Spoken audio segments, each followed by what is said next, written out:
Hey, how are you everyone? Welcome to Now Watch Me Nerd YouTube channel. This is Jordan. Happy New Year's to us. We're making our last video of the year, last video of the decade, whatever you want to call it, same thing, it all works. We're sitting here enjoying a little bit of the bubbly. I'm actually just kidding. It's actually ginger ale, you stupid dummy.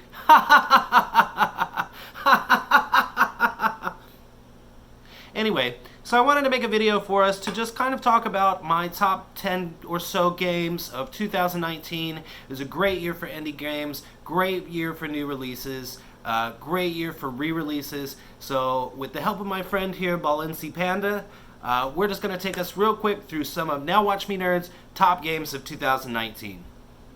Alright, so let's go ahead and get started. I should have probably mentioned that this top 10 is in no particular order. In no way are these games ranked through 1 to 10. It's just a list of my top 10 games. Anyway, let's start this off. We're going to talk about The Outer Worlds. This is actually one of my favorite games that I've seen come out this year. This is a brand new game by Obsidian. If you're a fan of any kind of RPG where you like choices, such as older Fallout games, Divinity, things like that, this game is going to be right up your alley. You have a lot of choices as far as dialogue, as far as actions that you take in the game that affect everything, other characters in the game. The game really does a good job of playing on different levels of morality.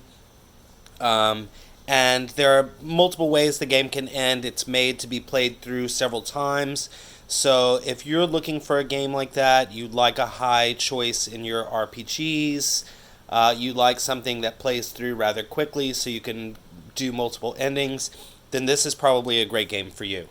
So the next game that we're going to talk about is going to be a game called River City Girls. This is actually a beat 'em up coming to you from Way Forward and Arc System Works. I love beat 'em up games. They're one of my favorite genres.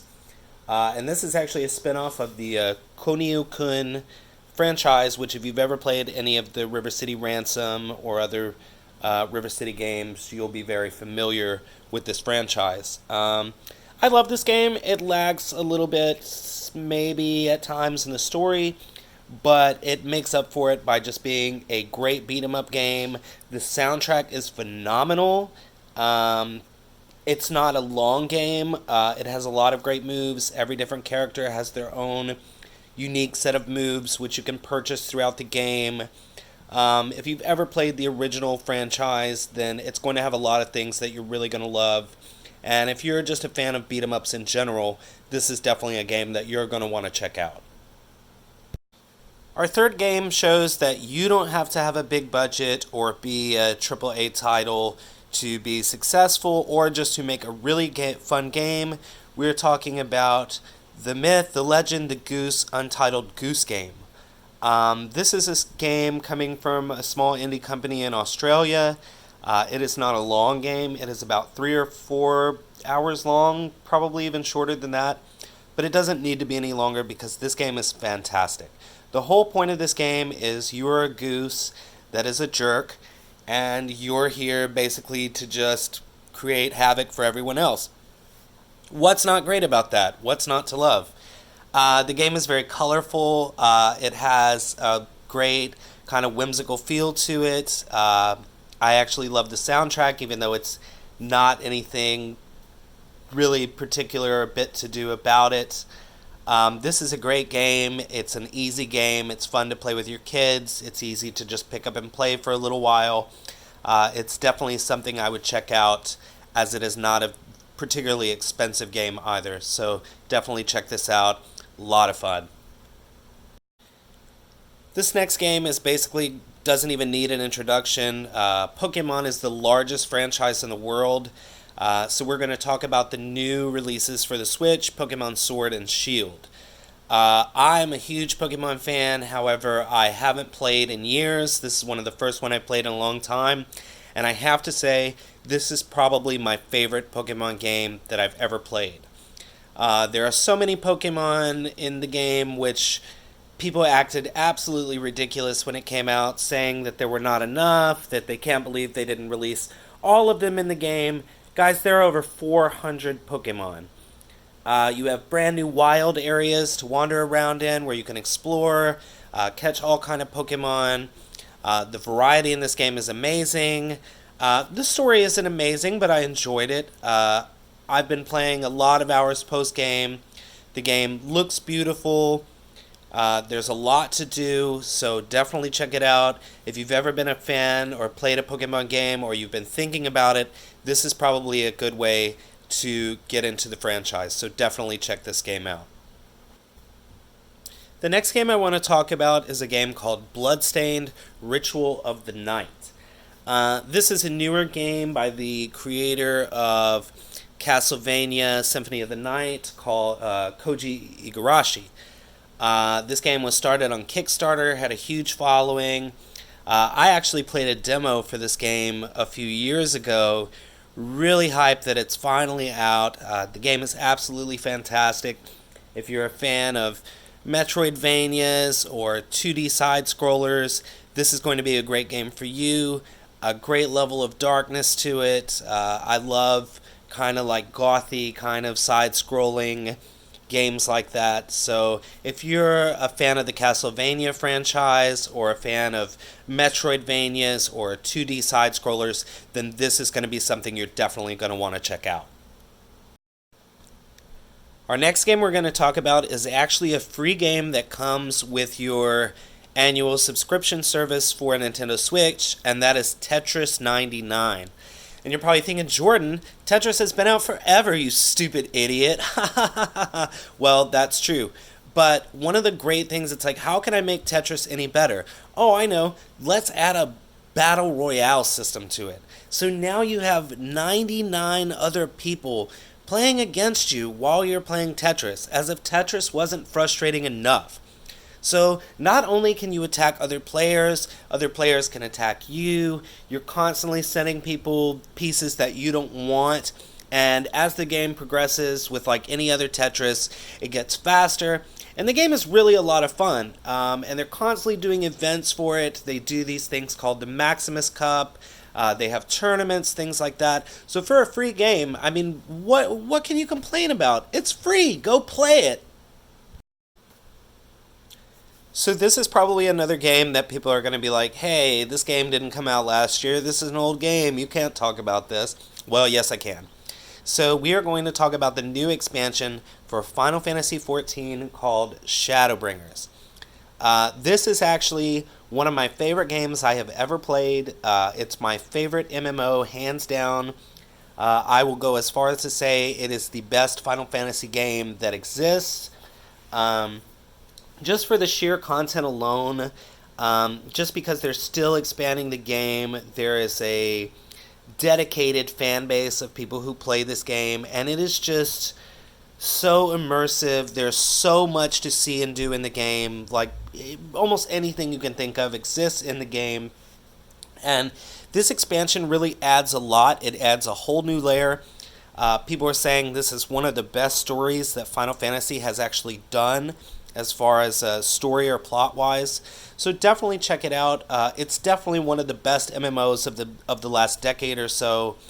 Definitely worth a play if you are any kind of fan of RPGs, MMOs, or the Final Fantasy franchise at all. So definitely check this game out. Alright, another game I want to talk about is a new game that came out this year called Dragon Marked for Death. Dragon Marked for Death is a side-scrolling beat-em-up. This game is out on the Nintendo Switch, and I love this game. I was a little sad to see the online presence as far as multiplayer is not quite what I expected it to be. There's not a lot of people on this game, unfortunately, but the game is fantastic. If you've ever played anything like Dragon's Crown or anything like that, then this will definitely seem familiar to you. There are a lot of really cool characters in the game. Each character has their own skill set, their own different types of moves that they learn. The game looks great. The art is phenomenal. The soundtrack is great.